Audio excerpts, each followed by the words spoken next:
안녕하세요. 나를 더 사랑하기 위한 최고의 선택, 원픽 성형외과의 오재영 원장입니다.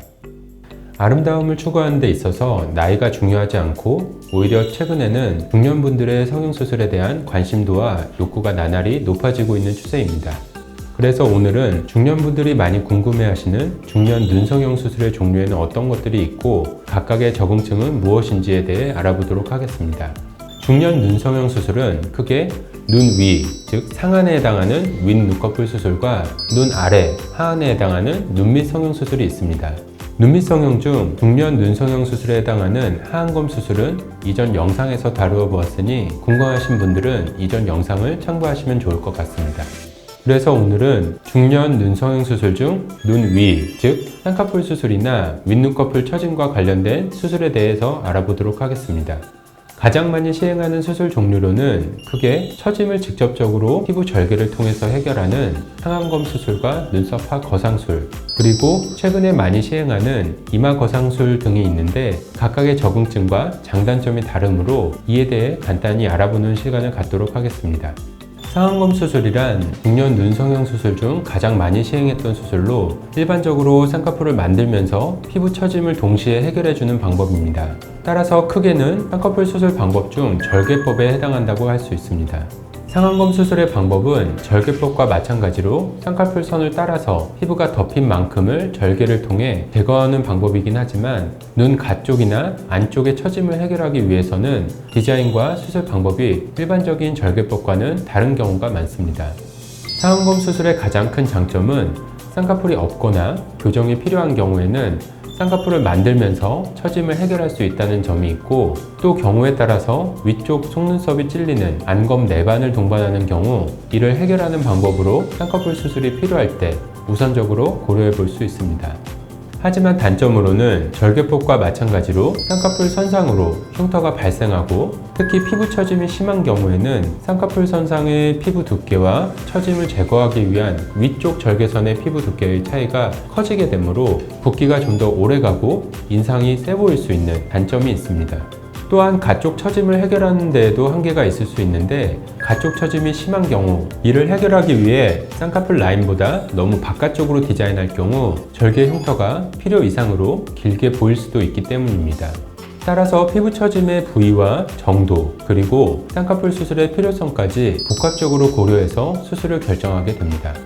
눈썹화 거상술은 말 그대로 눈썹 라인 밑에서 피부 절개를 통해 처짐을 개선해서 올려주는 수술로 근본적으로는 쌍꺼풀 수술과는 무관하게 피부 처짐만을 해결하는 수술 방법입니다.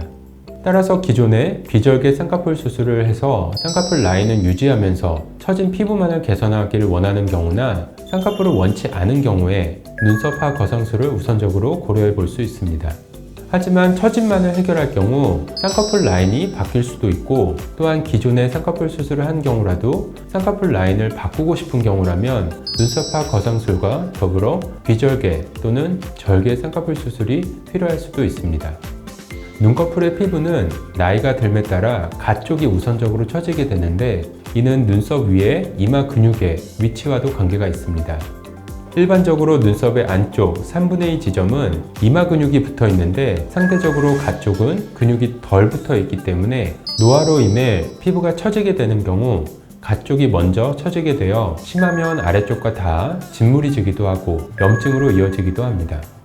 또한 다른 중년 윗눈꺼풀 수술의 공통적인 적응증이긴 하지만 눈꺼풀이 처짐에 따라 시야가 덮여 좁아지기 때문에 눈을 크게 뜨기 위해서 이마에 힘을 주게 되어 이마의 주름이 점점 깊어지는 안검 하수 증상을 보이기도 합니다. 따라서 눈꺼풀 처짐의 해결은 미용적으로 눈이 시원하게 보이는 효과뿐만 아니라 노화로 인한 기능적인 부분을 해결해주는 장점이 있다고도 할 수 있습니다. 특히 눈썹화 거상술의 장점으로는 일반적으로 눈썹 라인이 쌍꺼풀 라인보다 가쪽으로 더 뻗어 있어 상안검 수술보다 가쪽 처짐을 좀 더 효과적으로 해결해 줄 수 있는 장점이 있습니다. 또한 피부 두께 차이가 상안검 수술보다 심하지 않아 상대적으로 붓기가 적고 회복 속도도 빠르며 보다 자연스러운 느낌을 줄 수 있는 장점이 있습니다. 대부분 눈썹 라인에 맞춰 수술을 진행하기 때문에 흉터가 남더라도 추후에 눈썹 화장이나 문신으로 가릴 수 있는 장점도 있습니다.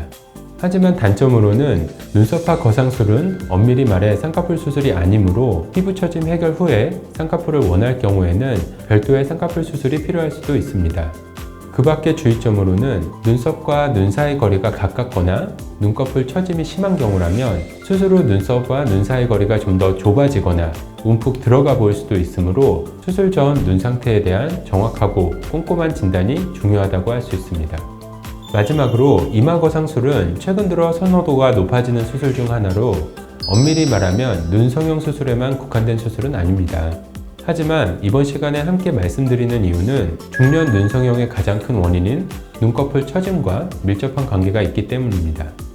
이마 거상술은 일반적으로 눈꺼풀 처짐이나 안검하수로 인해 이마로 자꾸 눈을 뜨면서 생긴 깊은 이마주름이나 미간주름을 개선하는 수술을 말합니다. 나이가 들에 따라 눈썹 위치가 아래로 떨어지면서 눈썹과 눈 사이 거리가 좁아지는 눈썹 하수로 인한 눈꺼풀 처짐을 해결하는 눈성형 목적으로도 고려해 볼 수 있습니다. 수술 방법은 두피 내 두세 개의 작은 절개창을 통해 이마 부분을 박리하고 내시경을 이용해 좀 더 안전하게 주요 혈관과 신경 손상을 피하면서 미간주름을 일으키는 근육과 유착 부위를 풀어준 후 이마 쪽으로 당겨서 고정해주는 수술입니다. 이로 인해 눈꺼풀 처짐의 근본적인 원인인 눈썹 하수를 해결함으로써 눈썹과 눈 사이의 거리가 넓어지므로 시원하고 편안한 느낌을 줄 수 있고 눈 주위에 별도의 흉터 없이 자연스럽게 눈꺼풀 처짐을 해결할 수 있는 장점이 있습니다. 하지만 눈썹하 거상술과 마찬가지로 쌍꺼풀 수술은 아니므로 쌍꺼풀을 원할 시에는 별도로 쌍꺼풀 수술이 필요할 수 있고 또한 두피 쪽으로 수술을 진행하기 때문에 간혹 머리털이 자라날 때까지 부분적으로 탈모 현상을 보이거나 일시적으로 두통이 동반될 수도 있습니다. 또한 엔도타인을 이용해 수술을 진행할 경우 수술 초기에 엔도타인이 흡수될 때까지 이물감이 느껴질 수도 있습니다. 중년 눈성형 수술을 고려할 때 아직까지는 이마 거상술이 생소하게 느껴지는 분들도 있지만 최근에는 내시경을 통해 안전하게 진행되고 눈썹 하수라는 근본적인 문제를 해결하다 보니 보다 자연스러운 부분이 있기 때문에 많이 보편화되고 있는 수술이라고 할 수 있습니다. 오늘은 세월의 흐름으로 인한 눈꺼풀 처짐과 이로 인한 불편한 증상을 개선하기 위한 중년 눈 성형 수술의 종류에 대해 알아보았습니다. 이 중 어떤 수술이 나와 맞는지 관심을 갖고 알아보는 것도 필요하지만 보다 중요한 것은 본인이 원하는 정도와 불편한 부분을 정확하게 인지하고 이를 토대로 성형외과 전문의와 충분한 상담을 통해 수술 방법을 결정하는 것이 중요하다고 생각합니다. 오늘 영상이 조금이나마 도움이 됐길 바라며 그 밖에 중년 눈 성형 수술에 대해 궁금하신 점이 있다면 언제든 저희 원팩 성형외과로 문의 주시길 바랍니다.